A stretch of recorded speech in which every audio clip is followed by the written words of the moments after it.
अब फिर से थोड़ा सा डिफरेंट टाइप से अपन क्वेश्चन सॉल्व करते हैं। इसमें ये पैटर्न दिया हुआ है कि if x equal to cos alpha plus i sine alpha, y equal to cos beta plus i sine beta, z equal to cos gamma plus i sine gamma, तो sum of the and x plus y plus z equal to zero, then prove that x inverse plus y inverse plus z inverse equal to zero. ये बहुत ही अच्छा question है जिसको हम बहुत सारे equation को सॉल्व करने के लिए यूज़ कर सकते हैं। अगर रूट्स के फॉर्म सीज अल्फा सीज बीटा सीज गामा के तरह पर अरेंज कर पाए, ठीक है। तो यहाँ पे फर्स्ट गिवन है x is cis alpha, y equal to cis beta, z equal to cis gamma, and again given है कि x plus y plus z equal to zero. जब x plus y plus z equal to zero में तो तीनों terms को क्या करना है, अपन को ऐड करना है। ऐड करने का मतलब यह है कि हमारे पास रियल पार्ट की वैल्यू भी जीरो होगी और इमेजिनरी पार्ट की वैल्यू भी क्या होगी, जीरो होगी, क्योंकि अगर अपन जीरो से इक्वेट कर रहे हैं तो जीरो इक्वल टू क्या होता है, जीरो प्लस आई जीरो। अगर अपन इसको ऐड करेंगे तो रियल पार्ट की वैल्यू भी क्या होगी, जीरो होगी, इमेजिनरी पार्ट की वैल्यू भी क्या होगी, जीरो होगी, ठीक है। तो अपन ने अगर इसका इन्वर्स फॉर्म अपन को फाइंड क्या करना है, इन्वर्स का फॉर्म फाइंड करना है, और इन्वर्स फाइंड फॉर्म पे लिखेंगे तो पावर क्या होंगे, एंगल से मल्टीप्लाई होंगे। कॉस अपन को ये रूल भी पता है, cos minus theta equal to cos theta and sine minus theta is a minus sine theta. तो जब भी पावर नेगेटिव पे जाएगा, नेगेटिव पावर क्या हो जाएंगे, इमेजिनरी पार्ट को नेगेटिव में ले जाएंगे, ठीक है। तो एक्स इनवर्स हो गया cos alpha minus i sine alpha, Y inverse हो गया cos beta minus i sine beta, Z inverse हो गया cos gamma minus i sine gamma. अब फिर से तीनों को ऐड करना है। तीनों को अपन जब ऐड करेंगे, ठीक है, तो रियल पार्ट में फिर से क्या मिलेगा, cos alpha plus cos beta plus cos gamma minus i sine alpha plus sine beta plus sine gamma. इससे अपन को इन दोनों की वैल्यू पता है, दोनों जीरो जीरो है। देयरफॉर आंसर इसे x inverse plus y inverse plus z inverse equal to zero minus i zero, value क्या हो जाएगी, जीरो हो जाएगी। तो इस फॉर्मेट को यूज़ करके हम बहुत सारे क्वेश्चन को सॉल्व कर सकते हैं या बहुत सारी वैल्यू की वैल्यू फाइंड कर सकते हैं। जैसे सेकेंड क्वेश्चन इसी तरीके से है कि if cos theta plus cos phi plus cos psi equal to zero and sine theta plus sine phi plus sine psi equal to zero, then prove that, एक है हमारे पास cos two theta cos two phi cos two psi equal to zero summation cos square theta plus cos square phi plus cos square psi equal to sine square theta plus sine square phi plus sine square psi, cos three theta cos three phi cos three psi summation equal to three cos theta plus phi plus psi, four theta पे भी cos four theta cos four phi cos four psi equal to two times summation of cos two theta plus two phi. तो जो cos के format पे चला है proof that, उसी तरीके से साइन का फॉर्मेट भी अपन को मिलेगा। तो इसी कॉस के फॉर्मेट को अपन सॉल्व करते हैं, साइन का फॉर्मेट तुम लोग खुद से सॉल्व कर लेना। फिर से जो गिवन कंडीशन हमारे पास क्या है, cos theta plus cos phi plus cos psi equal to zero, sine theta plus sine phi plus sine psi equal to zero. हमेशा मालूम है कॉस रियल पार्ट को रिप्रेजेंट करता है, साइन इमेजिनरी पार्ट को रिप्रेजेंट करता है। तो अपन यहाँ पे तीन एंगल है, थीटा फाई और साई, इन तीन एंगल के अकॉर्डिंग तीन वेरिएबल को डिफाइन कर रहे हैं। एक्स जो सीज थीटा के फॉर्म पे है, वाई जो सीज फाई के फॉर्म पे है, जेड जो सीज साई के फॉर्म पे है। तीनों को ऐड करेंगे तो ऐड में real part plus i imaginary part हो जाएगा। रियल पार्ट की वैल्यू गिवन है जीरो, इमेजिनरी पार्ट की वैल्यू जीरो, तो x plus y plus z की वैल्यू क्या हो जाएगी, जीरो। प्रीवियस क्वेश्चन पे अपन इसी तरीके से सॉल्व कर चुके हैं कि x inverse plus y inverse plus z inverse equal to क्या होता है, पावर क्या होंगे, एंगल से मल्टीप्लाई हो जाएंगे। तो रियल पार्ट तो पॉजिटिव रहेगा, इमेजिनरी पार्ट क्या हो जाएगा, नेगेटिव हो जाएगा। तो cos theta plus cos phi plus cos psi minus i sine theta sine phi sine Sai.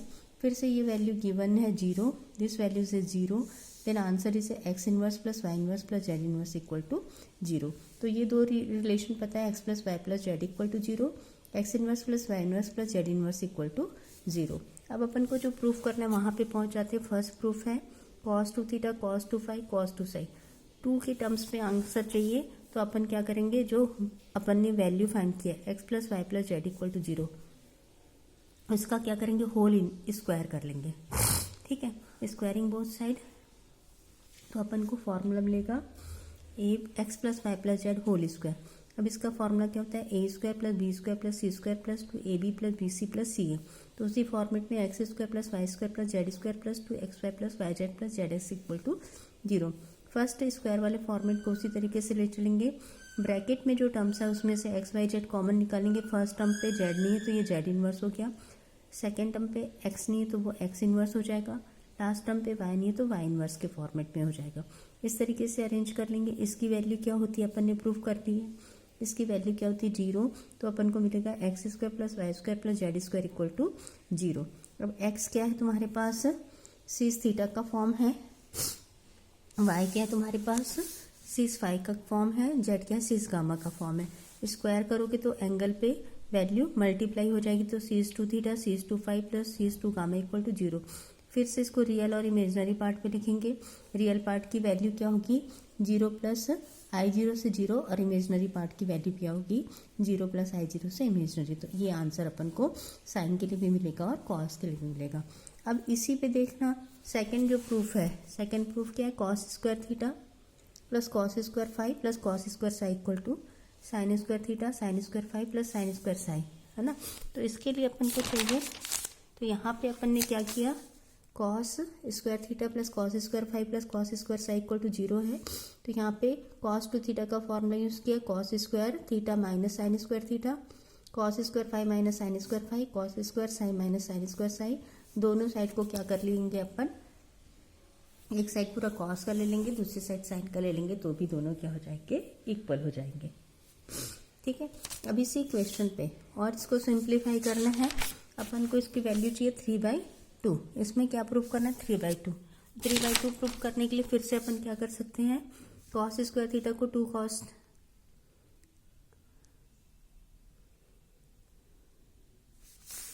है ना, पहले इस पार्ट पे पूरे 2 को मल्टीप्लाई कर देना, इक्वल टू 0 हो गया क्योंकि अपन इक्वेट किया। दिस वैल्यू इक्वल टू अपन की वैल्यू हो जाएगी cos square theta plus cos square phi plus cos square psi minus equal to sine square theta plus sine square phi plus sine square psi. अब इस calculation पे पहुंच जाओ, cos two theta को लिख सकते हैं 2 cos square theta -1, cos 2 phi को लिख सकते हैं 2 cos square phi -1, cos 2 psi को लिख सकते हैं 2 कॉस स्क्वायर साई -1। तो ये -1 कितने हो गया, -3 हो गया। तो cos square theta cos square phi cos square psi equal to 3/2 answer आ जाएगा। तो साइन की वैल्यू भी क्या हो जाएगी 3/2। ये वैल्यू कहाँ से मिली अपन को, cos 2 थीटा के फॉर्मूले से। अब थर्ड फाइंड करना है जिसमें कि अपन को 3 एंगल पावर एंगल पे 3 मल्टीप्लाई करना है। तो फिर से x plus y plus z equal to 0, तो है ना, अपन के पास सिंपल फॉर्मूला होता है कि अगर a plus b plus c equal to 0 तो a cube plus b cube plus c cube equal to 3/xy या ABC होता है। तो उसी फॉर्मूले को यूज़ किए, x हमारे पास सीज है, y हमारे पास सीज फाई है, z हमारे पास सीज गामा है। वैल्यू पुट करेंगे तो पावर एंगल से मल्टीप्लाई हो जाएंगे और मल्टीप्लाई है तो पावर एंगल्स क्या हो जाएंगे, ऐड हो जाएंगे। अब यहाँ पे फिर से रियल और इमेजनरी पार्ट लिखेंगे। रियल पार्ट को रियल पार्ट से इक्वेट कराएंगे, इमेजनरी पार्ट को इमेजनरी पार्ट से इक्वेट करेंगे तो आंसर मिल जाएगा। अब लास्ट क्वेश्चन उसी क्वेश्चन का लास्ट पार्ट है, पावर 4 है। पावर 4 है मतलब ये x square plus y square plus z square equal to 0 का फॉर्मेट है। ठीक है, तो x square plus y square plus z square equal to 0 का फॉर्मेट है। तो इस फॉर्मेट को होल स्क्वायर किए, होल स्क्वायर करने से इस फॉर्म पे इक्वेशन चेंज हुआ। ठीक है, इस फॉर्म पे इक्वेशन चेंज हो गया।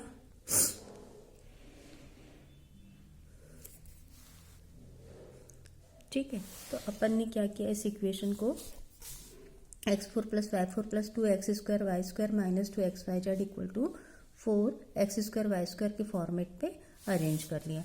अरेंज करने से फिर से पावर 4 को लिखे सीज के फॉर्म पे और यहाँ पे पावर 2 हो जाएगा, 2 से मल्टीप्लाई होके फिर अपन को आंसर मिल जाएगा। ठीक है, तो इस तरीके से अपन को क्वेश्चन मिल जाएगा, सॉल्यूशन मिल जाएगा।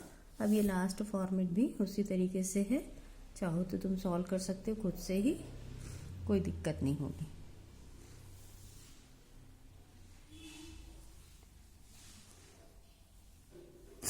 आ रहे समझ में? ठीक है, यहाँ पे function sine alpha plus 2 sine beta plus 3 sine gamma है, cos alpha plus 2 cos beta plus 3 cos gamma है। एंगल पे 3 मल्टीप्लाई हो रहा है तो एक्स का फॉर्म होगा सीज अल्फा y का फॉर्म होगा 2 cis बीटा, z का फॉर्म होगा 3 cis गामा। अब x plus y plus z की वैल्यू 0 हो जाएगी क्योंकि रियल पार्ट की वैल्यू 0 है, इमेजनरी पार्ट की वैल्यू 0 है। अब क्योंकि एंगल पे 3 मल्टीप्लाई करना है तो होल क्यूब लेना पड़ेगा। होल क्यूब के लिए फॉर्मूला क्या होगा, a cube x cube plus y cube plus z cube equal to 3xyz। ठीक है, जब x plus y plus z की वैल्यू 0 है तो हमको ये भी पता है कि x inverse plus y inverse plus z inverse की वैल्यू भी क्या होगी, 0 होगी। अब यहाँ पे वैल्यू पुट कर देंगे, पावर जो है एंगल से मल्टीप्लाई हो जाएंगे। ठीक है, और यहाँ पे भी क्या होगा, पावर मल्टीप्लाई होगा। x की वैल्यू है, y की वैल्यू क्या है हमारे पास, y की वैल्यू हमारे पास 2 है, 2 cis बीटा है, और z की वैल्यू क्या है, 2 cis गामा है। इसका मतलब यहाँ पे क्या हो जाएगा, 3 टाइम्स 2 और यहाँ पे भी 3, तो 3 इंटू 2 18। तो यहाँ पे जो वैल्यू आएगी वो क्या होगी, 18 होगी। ठीक है, तो यहाँ जो वैल्यू आएगी वो क्या हो जाएगी, 18 हो जाएगी। तो हमारे पास आंसर मिल जाएगा। Thank you very much.